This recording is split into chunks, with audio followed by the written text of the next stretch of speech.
Say so share na 2 TV we today's agenda meeting ediko controversy ako teacher entry. Ebedin komo mensa aka owura Kwabena Frimpong deputy director of protocol ewo MPP headquarters. Na me no twetwen komo panin kase pa nti ebedin komo so akwachi. Kwabena teacher akwaba. Yejo teacher. Na ho ye de. Twedi ampa dama. Bia eshedin. Ehwe say 7th of December.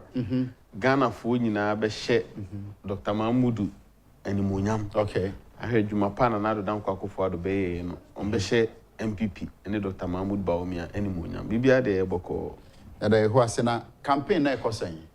Mesha se no mamenchia your national chairman, your past 17. You see our Mono region campaign. I mean, the dynamic general secretary, lawyer Justin Kudia Frimpong. Baby will be a Yamimono Hoban. Papa, he said, or Bren, who I say, or Juma, always wants to get everybody involved, everybody to work. Now, we should the way you're busy, and how. Obesa monitor always a Juma or the man, oh, you know, Mo say, yes, stay. That's how we are. Na ofra na ebia everybody say oh my report the chair no be my report am always at the yes.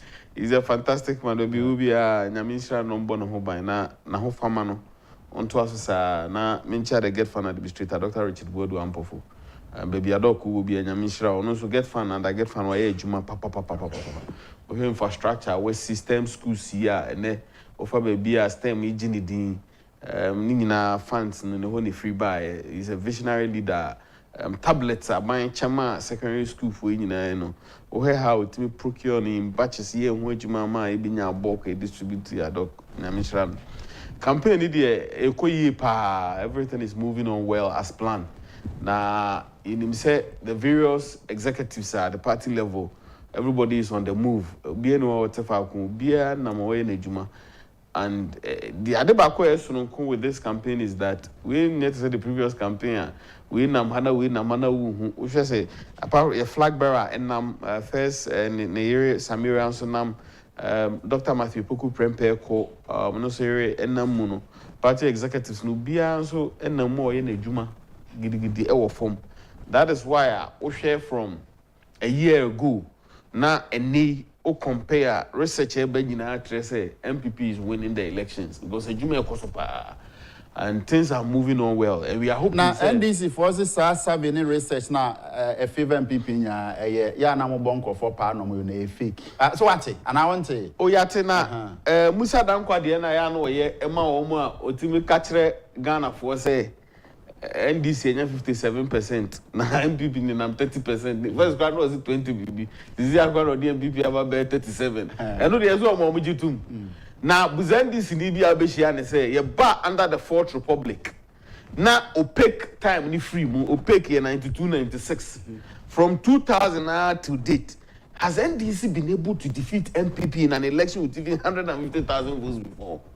From 2000 to date, NDC I win in 2008. Omo win in 2012. Yemusa say Professor Mills, OBT Nanado, no difference is just 24,000 difference. First round Nanado a winner with over 100,000 difference. Just that NDC had a majority in parliament. And I'm Ghana for the NDC too also. Yeah. Usha or John Mahama a winner 2012 elections no. Or the just 100,000 difference spending beating another than akufo-addo. Or the I think they only 50.07 was a saying or the beating another than akufo-addo. By checking from President Kufuor, winning the first round, it was over 200,000 difference. Meaning say MPP for a dozen. A votes no. Say NDC intimi fa more anti MPP from the then na ya na MPP yetimi dia back to abi mo supporters na nkoto aba na ebufu na na senkofo mu say o share previous political history where you chrome from the year 2000 now to date. Okay, winning 2000, you winning 2004. Yeah, Nanado you lose 2008, lose 2012. Now Nanado be winning 2016 with a difference of 1 million votes. Now here 2020, Ekrampo mu ye den Nanado winning with a difference of about 500,000 votes. And no crampo no in parliament. Now a boss independent candidate in the difference no. Oshe crampo and Nanado winning with over 500,000 difference. And during the times that you lose to in 2008, na minya she na minya way na say na mentimo say na we say na a whole lot of things caused in 2008 elections no which worked against us. One of them was someone almost complaining in Secondly was how the parliamentary primaries was organized. Okay. Because at time the parliamentary primaries no obi anonya na na favorite bia no mabo mafia you free agronum. And also my amount for 2008 first round sport ballot na over 400,000 over 300,000 difference. Sport ballot no so nya time analyzing it critically. Na ye de ya to ama na nado abon se inki bia kwaka baabi ya to ama na nado inki bia kwaka baabi ya to ama na nado inki bia kwaka baabi na say yeah it's not said the lawyers still put you from point buy or this system bia ba ye audit your system no hu ye no and ye hu say ubehwe in 2008 and 2012 no ubehwe no na abato ayato no ye say parliamentary no ebia 50 pen na say e we bia Medina 50 pen I say, but presidential bear 300 na say presidential no best check your DNA no bear 280 out of the 300 no for MPP. Okay. 20 per for NDC. Okay. And this time all these lessons have been learned. And apart from that, I did about question high apart from Sanya Mami we know say young Kota Badisa within Nano was complacency on our side in 2008 because me and him say we had a Duma on Mampeyi Kufo or Ghana. Na previous government na maybe no about yes animal near him say Ghana for Gina developmental projects any near man system no dey to abama but that was not the case and because of that you see obi otimi sua enema from the past no and you are able to improve on in your future. And in 2012 and the elections here lessons have been learned until now primary say yeah money free and fair. Obi and Fobian go show be many unlike 2020 6 months to general elections na ye parliamentary primaries ye disqualify amount for ye way and to joma of votes crow nya no I can confidently tell you say MPP only be crack to Obama because that time you know almost so bad mafia na no more bono instead say regional na no more mafia den no be to say ye ya no go president akufo-addo say ultimately so it affected us and affected the president. But 2020 a primary say one a free and fair party for now the omnipo and again definitely no spotless of maintenance. The general secretary and the national executives are moving around and engaging a certain reconciliation committees and money areas are before one way engagement across Makasaya koso and interest washa all front, all decks, everybody is moving. Honorable Agyapong move on a move. Watch Abuache Jakun move on a move. Honorable Adeni Bono no sunamha. Obeko at the constituency level now. Every member of a political party in elections now are difficult, so people are not relaxing.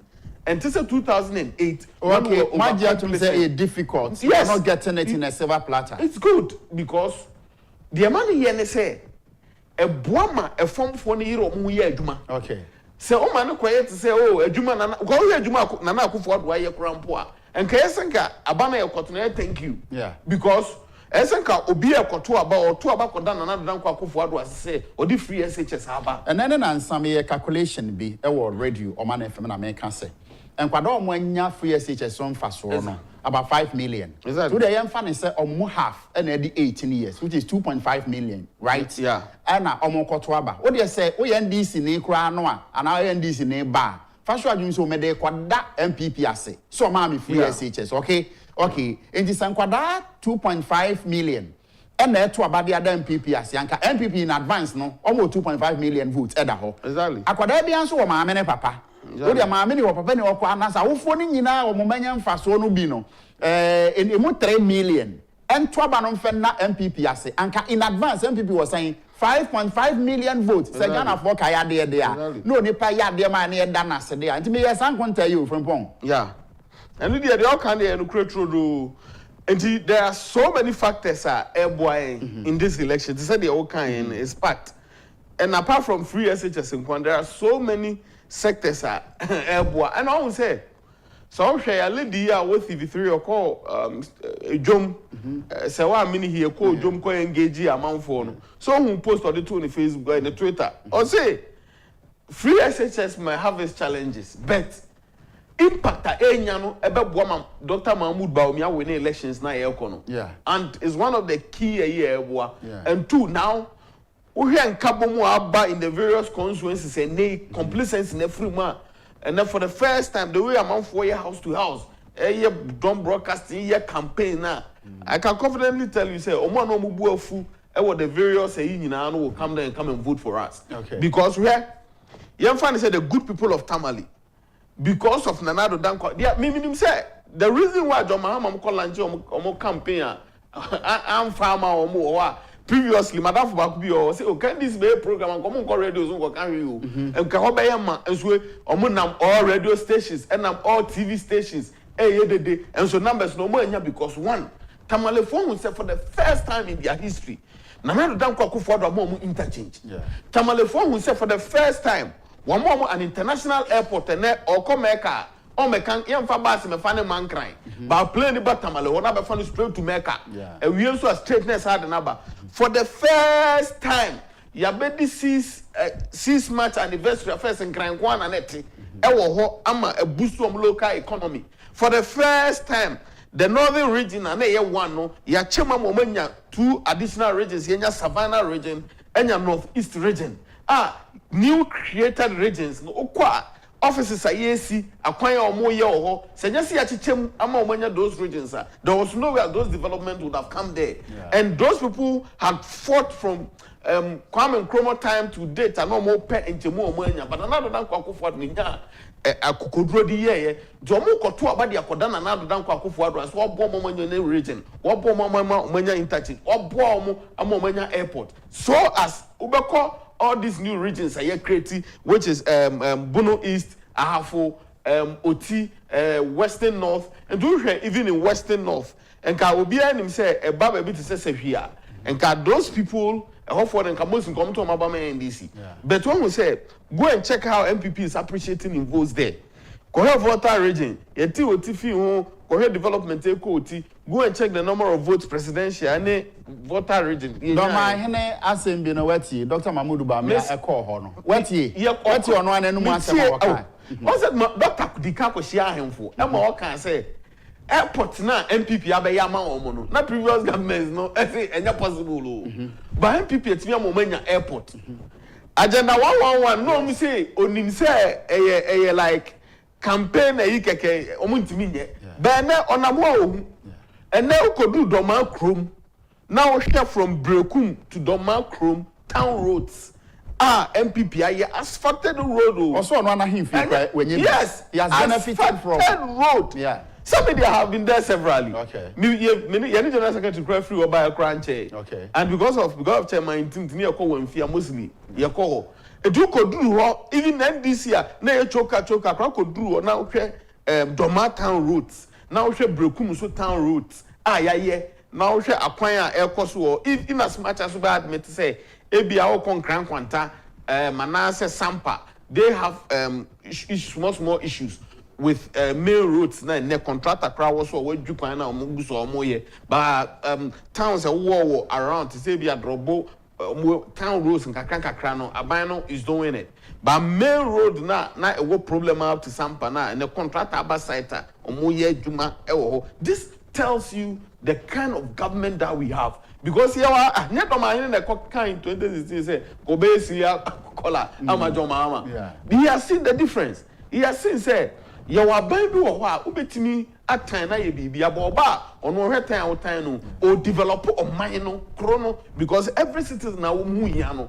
Unlike the NDC in 2016, John Dramani Mahama Bejina Kumasa Kachire so the gold cry Kwama Santafua Yenin so. Enti Oshe ya Satam baby I know me ya Kwa Tepa because in Tepatan Rose Grandpa me no Kodura Nina Tutua Basa because then your quality rules they did it in an election year and that time because of say no more seat or no more biwa so you no more seat na omiye ya Kwa ne alo alo bi okwa 3 months grow no tutu but na go and see eniema Nana Dankwa Akufo she baby to set Tepa say for the first time in the history of this country, anke your immigration training school ba ko pa na wa simple su be honorable Ken Agyapong fi onam ho ko ken all right ono tepa on say kufo project no start ye na bi wo hobi regional hospital na kufo ye bi tepa fo nya bi na dan kwa kufo ne ba ya wa be wie ama ene omo district hospital la na utra abu ma wo left no ene omo de wa dan immigration training school la ene training amanfo a batches be to kra training omo wie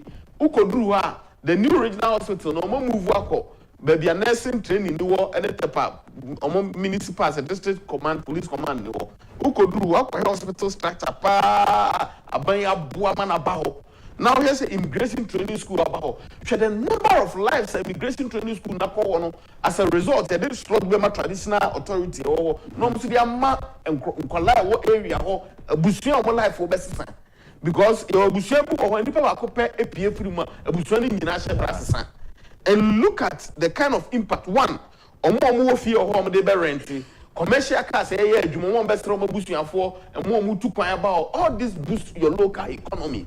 And the MPP abanya eba na ba be sapete kwan 3 days na tutu but rather it is changing lives, it is making impact in the lives of the youth. And to me ya na me nwa social media eno mo dia ohwa wow follow na omo kra IT no background nyina nim say most of the social media you know sa ubehwe ebu anu create account nipa be 3 b 5 b come no na server na nipa no operative from Mali and Burkina Faso boy campaign ma NDC because the mama ko Russia ma remfi o ko Russia sa na ka do na Trump elections do they be win here no Russia for create a lot of spam, a lot of social media and you US for near they who the next election ma Donald Trump you Uber follow no most of this social media they costing and then panoni kuma of operative from Mali and Burkina Faso because of the Russia link because who study at the end systematically who say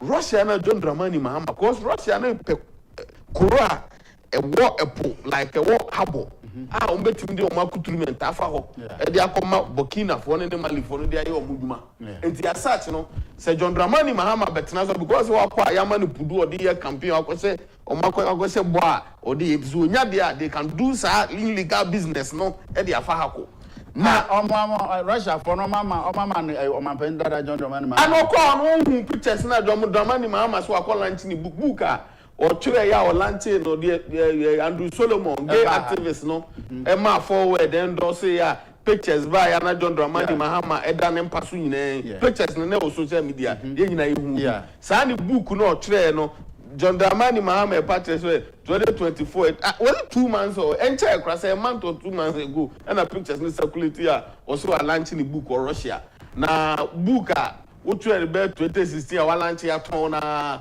wo be kwa elections amana ka be 2 months and I will call Russia for the blessing my first seminar or chom say or indecisive seminar no and one seminar sa book na seminar and no so indecisive no be or indecisive but me sigina ya seminar sign trouble man seminar no how dey to us enti ukọ ya papa na into onya call ho ne de na ese ne link na okọ build it to okay enti abane de say ya to de na ese Russia okọ to ma de na ese Russia na one country no over to is that the Burkina Faso any other countries na Russia ni manage or money man enti teacher elections where elections are it is about the destiny and the future of we the theme youth of this country na ade na say your mabunu ni bebria they were not preview to obi o ha no osa ntino won hu John Dramani Mahama mamuo basa na obebu okroma no enti eduru mra bi a ese etimi twa mfoni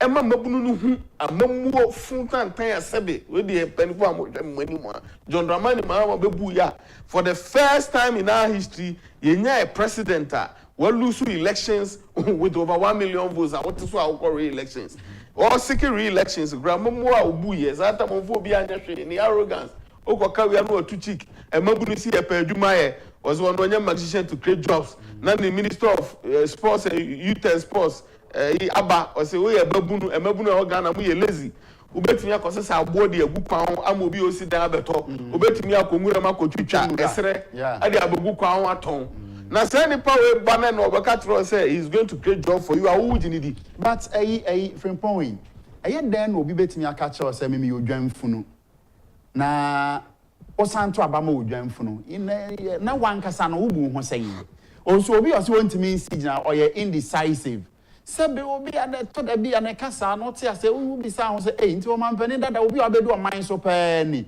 enti sɛ nipa we kekensɛm we nyina na yɛse sɛ wabase ensanto abama o se Ghana-fo enche de ewura fi asɛm so se kɔtɔ abama no de ade o mampani dada dwonto ma hama ka na je sa na tie o ende eno kreturu na say teacher any short memory a enka obenya amanfo kra na ombedi enimu so omo ye campaign ama NDC a short memory because we share enema between 2009 omo bae till John Dramani Mahama be take over 2012 as substantive president no a vice president no be a substantive president to date. Now we share that time no man pay akufo etna si decide ye say schools are kono because of say na a 2.5 year for SS ninety and kola na eco universities most of them were not looking so matured so as such kian fanko 4 years okay say Professor Mills ne John Dramani Mahama ka say omo ba be review on that issue so okay pa Emma omo be review esa revert it say the ne o ka say oba free SHS no mbe review am ya free SHS policy ni ye so that they will know and they will know what to do that time no more year review ni na awie ye no almost side the school no call back to 2.5 years so okay me kai pa it say you know say John Dramani Mahama ba no obeka kire wo babunu bi ana maami bia ana ofa bia na sofu bia ene sofu bi kura some okay is because of free SHS nti enkola bia school unlike first and kola bebo abaka to me say maami fo ba begu omo so pay school fees no ene ensi biem it is all kotuma John Dramani Mahama no oba no ko any review no be twa free SHS nim and now say do you know what I'm suspecting the main suspecting is John Dramani Mahama ba o me share stakeholders ni amanfo achi no mu yedede obo wan say the policy bi aba say you know free SHS no ye wo mo a ye be mo free ebinu mo how they can afford so they should go and pay na enokra no dey anka say they should go and pay kra no ka che so okay ye mantwam na mum tua half no kwafa ne he half no Kwabena half no wo maame no a wo meti otimi krom a chen bom so no a wo ni tro no sa half no wo kofa firi he e no atumi e de akotua na I mean Ghana for any very careful I mean review no a whole lot any ma bebre na wom to ka che say tua half e no be enden wow na bibo uti registration fee crampo don time okay amonfo bebre e class the boy bi exams or mama na ntire because he couldn't pay for his registration fee. That time registration fee no kana no boy shada nya den sa wo ba wantimi antua. By nei na na do danko akufo-addo aban any Dr. Mbaumia aban no am make sure say free SHS no enjoy free SHS who go school wontua hwe no so no BC you control registration fee aban absorb it SSC you control aban absorb it. And non kwa alone no crampo is a huge achievement because we have people like obu okwa no school fees you register no ntimi enkotua registration fee and register na man try final exam e kana when dem fa so ba so be nei minimum bi o say that time na registration fee is 66 cedis because of 66 cedis into ntimi try the final exams the professional exams okwa control BEC and SS ntimi try be na be observing nyina and Agyapong ne say asetina pa ema refie na sa na ya to Ghana for sa na to Ghana for in 2008 sometime around this elections you ever kono and the free church movement and then NDC for council demonstration Agyapong no mo na mo de choka ama system Ghana for no sesa CSO groups yechi no mo ye de choka sa na Ghana for so and me se ko for kra no mo demonize no kra che do ma ye na do na gba akufo-addo e ma mo koto abeti a MPP no mo wie ye no Professor Mills ne John ba e na afi hwenten no aboshi Ghana di bia buza no se me mantoma ba ma NDC ba NDC won the same template we implement but I can confidently tell you says our elections we there as a political party the new patriotic party Osha from previous elections you lose elections with even less than 47% that you lose will be 47 or 48 or 49 nana do elections by NDC Anytime you lose, we are 44. Anytime you lose, we are 44. So our strength as a political party, we have the numbers more than them. They hear say, yeah, be making sure say internally yeah crop on the better. Na yenya syndrome no. Omo de ton chain. Na yenya ahwe de, untimi koka so unya ahwe o. Mete hai. Me baba akwa we free SHS.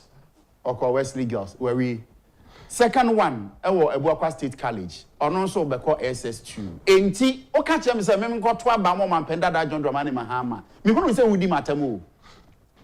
No credit ba obi ansu ni ho a wo Ghana betimi aka say you've not benefited from MPP. Amanyoku no. One. Wo na first ukodi queue so say ukwa ko renew health insurance card. Ne o to dem ma o dial ya na we renew no. Wo utimi ko those days ubese okoyi ska o bank and akoye o transaction bia o banka ubetimi akwa DQ so we no papa na so the buo kosan lie bene o to dem mobile money interoperability nti o to dem no an say asend the amount. When was the last time I tell say obi aka say me call Western Union akwa jisika when was the last time I the team say me bra send me sika na code no de ma me de ba ko no ma hu ni ye nti ko esi em sika na ma when was the last time I team and the Western Union unim say ye ko South Africa April ye do one am hu Western Union omo logo sign billboard ni na hey na Western Union da so ye we akura fi asetena panti ama bebre refi and ni po obi o wabro chiri be send this camera no say mobile money o send ya na ba be phone so and Ghana card ye use o Ghana hey after na UK money na mo gromba be be o they are all emulating us from here enti say when you buy way utifie first ebi o kura se awo no se na wo yare na ye emergency ajize bi akwahwe master kofa anaze kura na se wakwahwe obi o woka o na da no ba bedu na se ne car na se ya ajize ye moto na moto ni wo de ajize obi di shechire enipa be 5 we di shechire etumrika kobre no na ye de amba we sa na anom du tu dia so ni aso ai ni ye do wo ko be na nado dan kwa akufo-addo Dr. Mahmoud Baomi aba Dr. Mahmoud a leader of solve problems oba ye no or making sure that the constituency be our ambulance anajo 10 bia de yan say obefre number no ambulance ne ba befo afuro kura na so de wako hospital e say do ko again say de wako hospital ketuom na wo hia duro na say denta me say my adwuma hospital da ebu wo hia duro ketua bi o but because of say wunya binti no obe kase o nipa na me fa nko the next level no mo nkwohwe no obetimi ewu okwam be ne na nado dan kwa Dr. Mahmoud Baomi aba it drone essential delivery service buy no check na kwahwe de here say your WhatsApp chat o dey atum no request e dura na wafa phone no afre o say this is the medication you need acha 5 minutes na na dey ahwe nipa korona no ho ato no when a child say a leader who has a vision a leader sabe de na wo gina ha na John Dramani Mahama o gina ha the 50 years crowd Dr. Mahmoud Baomi ehun be 100 years ahead to solve such problems. No, enya sa egukon ketenkete wo bongo ketenkete no. Where the world is going to is not about the kuko ketenkete. Where the world is going to is technology. And here me share me kind story be online and I know be kase the young actress say wo Nigeria na actress say wo Nigeria and omunye sika pa chen kana yo ne sa ho a omuye GD bebre no because they are making use of social media. From no me you are not your to YouTube. Who shall no na sikani ko gu na accounts mu. Obetena fi o. Onya adwuma bia on ko ba bia o. And so that bia as far as obi hwe no month we obenya ni sika kakra odi be didi. This is where the world is going to. People will stay at home and make huge money sir. And no na Dr. Mahmoud Baomi as oba be training 1 million youth in technology IT. Ye be training and the udu phone now the year juma bosume beso no online sika nko ayi akabene am this work for the first time I know here say YouTube videos when the maya and a chire how or betimi retrieve ni sika was the first payment buy no onu an yam machine no gradually no now he's making millions of money as a result where you wait to YouTube keke or your content creator and go and check the number of youth benefiting from Zadia no and it's not about be yen kokon ketenkete ye be bubon kuko bu ama ye be mamu buya na mu nkoyen na and confirm to ko Burkina Krama and mboya na go ko What's that policy no man ti ase what's na that one chire me dey but what is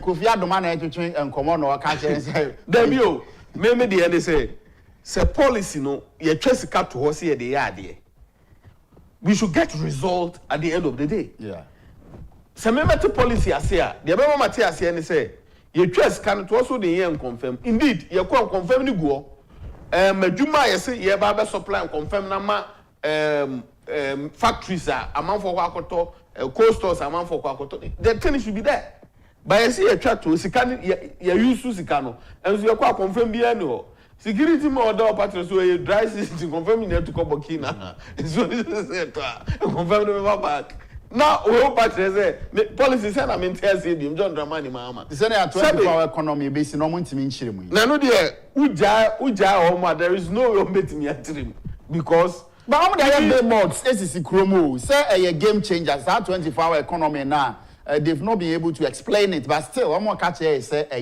your friends a game changer and minim senior NDC for Ghana for say enuntina NDC as a political party doesn't believe in free SHS because someone said the more amount for enlightened no omuntimi ento aso endada omubiem okay that is why they are always against the free SHS policy because say enipa ni timi kan no timi twera the person can decipher between the truth and propaganda and as such that is why they are not supporting it okay I want to say for the first time and ka who say a political party and a group we omo demonstration ka be numbers e be dey omo yeah but check is money am my any person because people are reading between the lines say also go demonstration now what is the benefit of be actually say solve problem why then should people go out there to go and involve themselves in demonstration now also bezo way no okay and our policy now also dey ban no on say ushie obi a de omo di teasing ya nkukon ketenkete na nkukon ketenkete no 24-hour economy no ye ba be 24 hours night club adeni ye say a night club won so ba be 24 hours they be day a night club and as say kiremu ye because they don't have any explanation to give and it is that they just want to deceive people for people to believe someone will say one MPP investment why you on mabunumu with free SHS with so many of the policies are mabunu policies are bano the only way I'm betting the achieve mabunu na ebi mo wie school munya adwuma nya ne say ene ye bade a ye 24-hour economy na ene anopa we be ko adwuma from 6 to 2 we be ko 8 to 12 now we so akọ 12 to we now just to deceive people for them to believe it meanwhile oba ye krom a most of our agencies to say nursing you're running 24 hours call every hospital they're running 24 hours call police stations are running security agencies no running 24 hours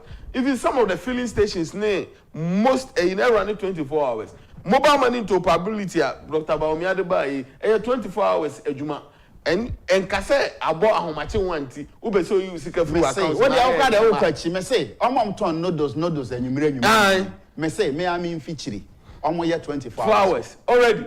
And how many agencies even run 24 hours even there? How many agencies? And just to deceive the people, they said Omoka say Omo buy in 2008 bound by a one-time premium health insurance. Yeah. Secondly, Omo better fuel so drastically. So that no man paying for at fuel so I'm about 350 pesos. There be a buy a better so drastically. As one buy a mupeja course. And the NDC is a political party. Now, political party or a propaganda secretary. Oh no, Nejuman propaganda and trade no present. So as a campaign no crano, udu be a oka no chronic kana de atrono na de afra ne abeka nkofo na adwen be dane ama na ese. O ka kire o. That is it. It is a mabunu no say be a mabunu bi pa adwuma ya. Na odo betena so as vice president and as president. When to me am yamfa enipa adwuma. Nurse for a training 2012 to 21 for another neba obe recruit omo teacher for another neba obe recruit omo we are catch us mabunu mu ye lazy mu go grass eno na se ne odan ne ho e be catch o say buano tuma no obe create adwuma mo ntina asantefo bible say amfo na kire ne nto aso because the amfo ye ni nti say amfo ba ye na otimi fa amfo adwuma te de ne na do adwuma wa create in all sectors wano senanado danko akufo-addo ba ana Dr. Mahmoud Bawumia ba no be catch us say obe create adwuma you should believe him ebra omanpeda John Dramani Mahama was so cast or copy loan e IMF no all conditionality one ba come dem na yentumi mfa obebunu bi adwuma but nanado danko akufo-addo na MPP aban Dr. Mahmoud Bawumia ka ho no IMF ma ko ho what sa de ni bia na hwe madam for Nigerian bia na ansa na oni me din ko no Mr. Dantwi let me tell you something se mo Ghana fo mo koto aba mo mampenda da John Dramani Mahama na Ghana for mon kaya de o se hwe woni wo bisa se minim de ntia Nigeria for eba Ghana ha bebre me se da bi o se one no mo nyina wa ha no ono de no wo ha dada but yen hwe efi 2012 ad BC 2016 teacher man pende da John Dramani Mahama baaye no hwedum so a wo de baaye Nigeria ni na eka we chia mi o se ye fiti 2017 besi ne o se mo de mu light out kakra bi ana mo tiam enso fiti se o man pani akufo-addo Dr. Mahmoud Bawumia baaye no o se ya kane no esisu saa e de ba mbio me ko fa me ba o Wesley girls so we secondary school me ko to foreigners bi o mo se o mo de o mo ma no so mbusuani bi a o ha no mo de na ba no abeko GHS o ha no awie GHS o no akofu SHS foreigners no they are benefiting exactly. Enti so chonama NDC Ford wo monto we be dada wa na ni wa o na wati asam so ayi kwakubu ahan akotena UTV o kan ne nsam no a omokoka wo bra na ayi omo ye campaign on nam site galamsey site one so say afi na obehye mo kana wati me ofa olu zo kodru me papa kro ma chia say a me ofa no ni fie dia na yensie fie ni ba we me ofa de saa o was e kudru ba bia no ha wani no aka ene o ma je atu na go baby no cry dey say your chrome ha no the issue of mine and shares here no enu tin em because hypocrisy ni doso dodo hypocrisy ni wo chrome and doso imagine say sasem we a me wo foko kubu ahen ko kan yin se MPP ni bi ene ko kan sasem we a se ko ho apaso ana se ye mu bi kura ye tie bi ne ko kan sasem we a MPP ne ko kan sasem we a enka by this time no enka Professor Jampo ni oni ni utag ene ne nkrofo ene sa omu CSOs fui enka dede a omu be ye okrom ha no wa ye kura kwa ka no demonstration ko me ko ni 2 weeks Bonse kwaya NDC, they are quiet. Yes. They are not saying anything.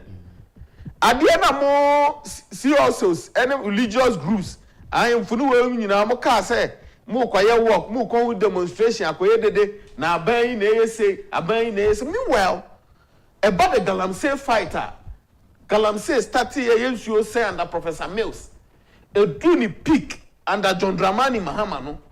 Galamsey there, enka, it has been with us. But it was under John Mahama. Any who say the excavators here, Galamsey. Those times excavators there, large scale mining, and no me use no, and just small scale mining. No, nana da kwa akufo-addo buy, and na mo bia yes a penny tutu near the solve those Galamsey menans ni bia waye. Sometime na almost tracks no, almost chamfine. Yes, I'm a man. Did we get those religious groups? Did we get those CSOs? Did we get all this in Krofano Muye this ever President Abasu? President Abasu. Yeah. But rather, most of them instead of President Akufo-Addo say, what to me those measures are and most of them were even criticizing the president. I didn't know. I didn't know.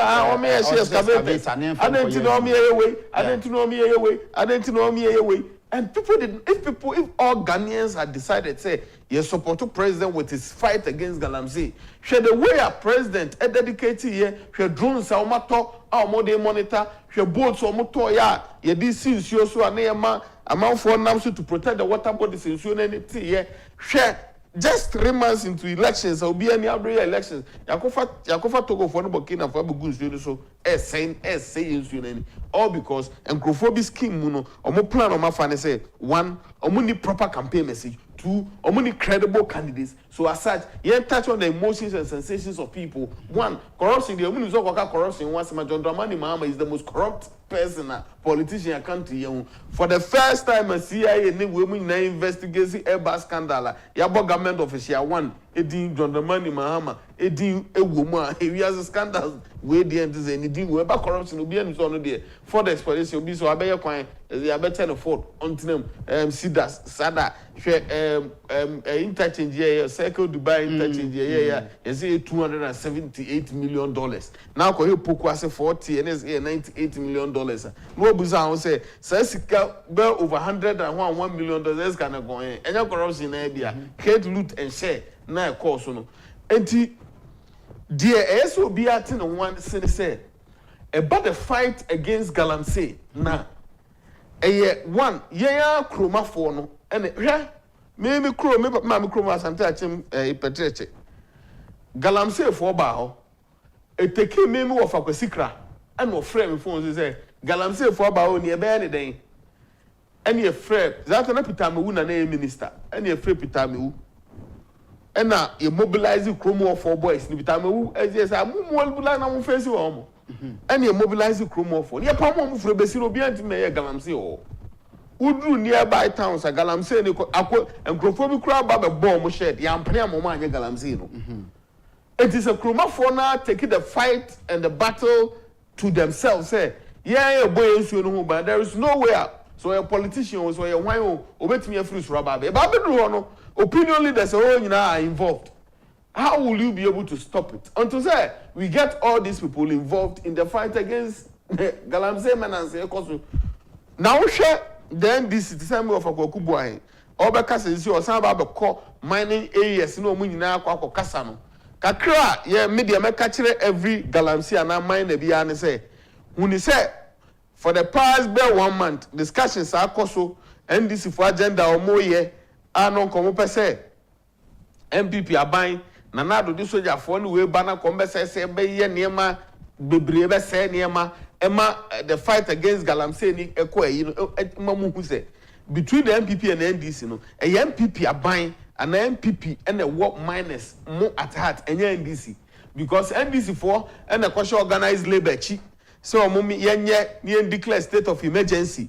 State of you can declare state of emergency. Do you know the implication of state of emergency? And then I could declare state of emergency. Hey, and then I could determine and soldier from penny for Ayoku because you declare state of emergency. When will be MP, when will be alpha curfew, when will be anything. Now, and this is to be check organized way for Nechi, organized labor for Nechi say president declare state of emergency because more mining. Bene. Because of say other groups home to say Ghana Medical Association, Nurses Association, and the women and microphone, I don't know me and the politics actually. Our mobile, or we are so much groups near some church, or more from the more moves that they be. I didn't say, ya stop what at the end of Guaseba, and the more extra sign. And all miners, all Galamseyers, 7 Fabana Aircotono, young too much Dr. Muhammadu Baumia or say Oba be beer bang amount every miner.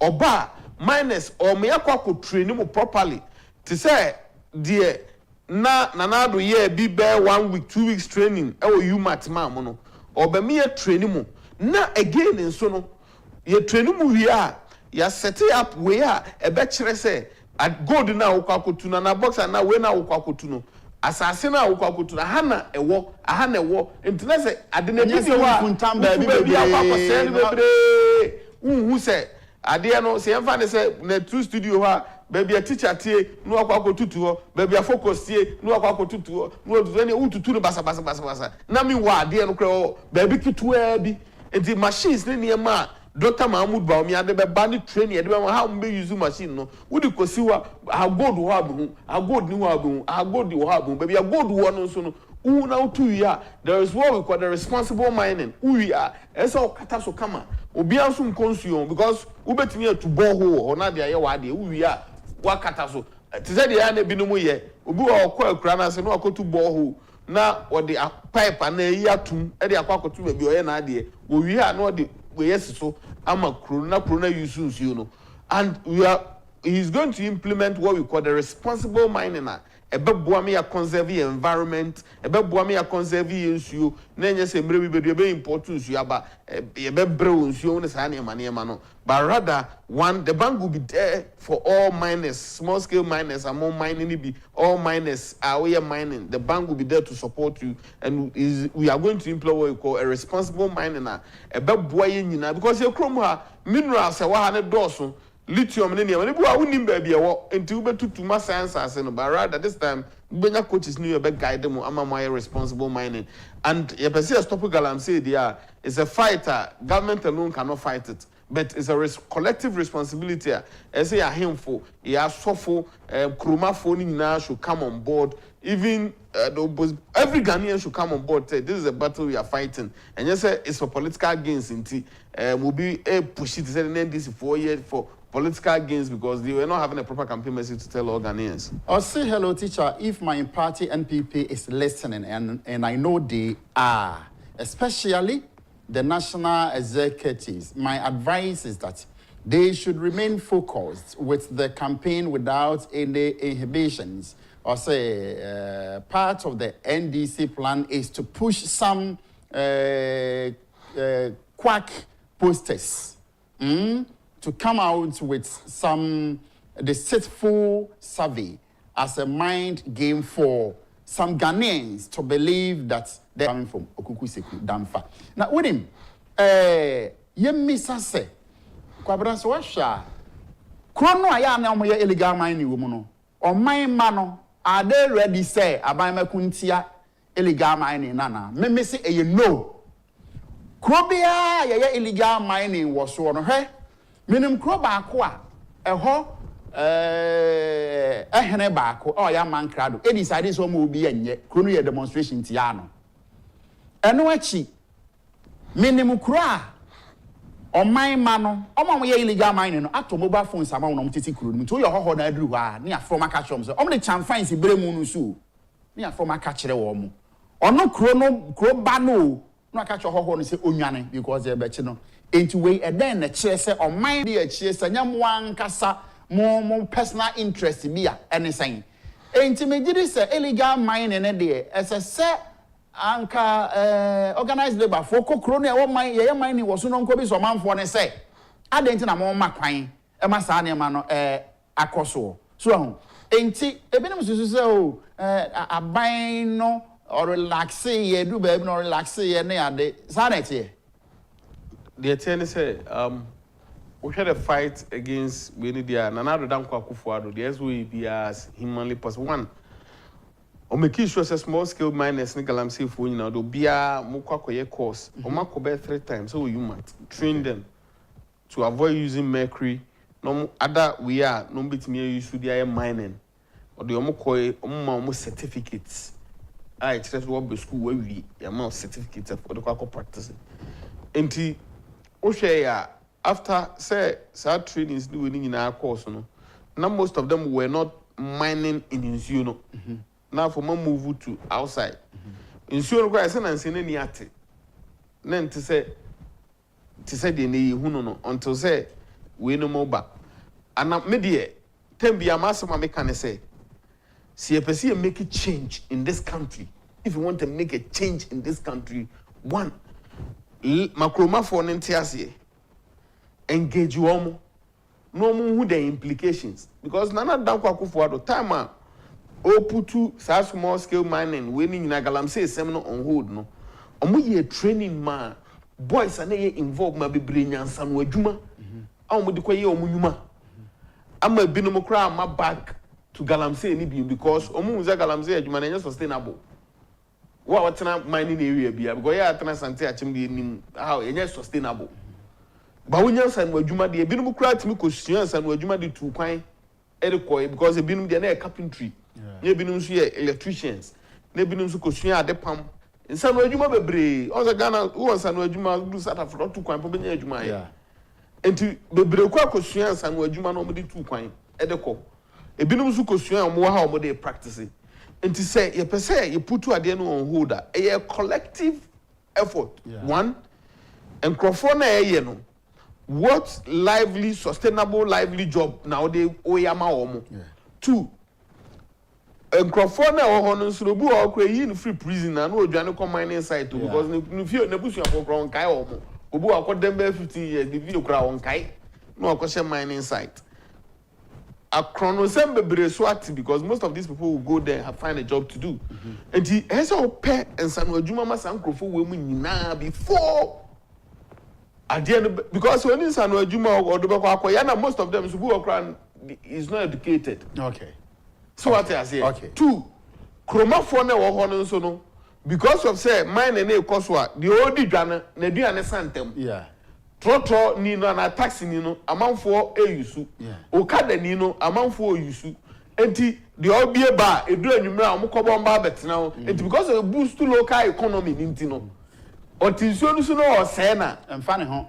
Kromani ni beti phone na frɛ na ka kyerɛ ne sɛ police ana wey ba be chill because ono konye sika ne board ba beto ade ama ono so anya bi. Enti a collective idea yesi yetena se enye rush work. Okay. Aye ko elections enti ye dey president enye rush work. So we are Ghana for any super. Exactly. We don't do that. Yeah, well, only 1 minute to go. Enti in the next 1-2 minutes, Ghana for pa ye beto aba no. Fane say na last day kura na ye campaign then pa na ka obeka che Ghana for. Kakra teacher me ka kire Ghana fo nyina ne se ye hu MPP aban Dr. Mahmoud Baomi aka ho ye vice president ye hu John Dramani Mahama aban obeye vice president be ye president for 4 years na ye hwe modern bo Nana Danko akufo-addo abo new regions will create here ne aboa ama development course in those areas and then for the first time every regional capital be obeko bi of 5,000 capacity stadium ayesi could do northeast the kra na Kerala United omo Premier League matches and then we have STEM schools ayesi no across the country STEM schools no baako et say DM community day schools no aka be 50 album yesi we no free ho na se wo hwe the various airports and another Danko akufo-addo ba make sure say aye terminal 3 John Mahama na ye by the complete na ankasa de na another Danko akufo-addo na be ma ye last phase no o hwe Kumasi International Airport ayesi o ko hwe Tamale International Airport na o ko hwe Sunyane de eniema eboa ema utu kwanya very simple o hwe the various Kufuor affordable housing and no si wa sokore mampon a MPP lusu ye e car ho until send another Danko akufo-addo buy o ba be wie ye ne affordable housing projects a ni nyina aka ya na Danko aba be wie wo hwe the free SHS policy a and efie bia mu everybody is benefiting from a ye koto aba na ye kwakoto ne hwe sa mpuntu interchanges ahodo a na Danko akufo-addo aye wo hwe se your time na so COVID buy Nanado etua teacher 14 afi afe Nanado tua omoka health workers 50% increment in salaries or the mamo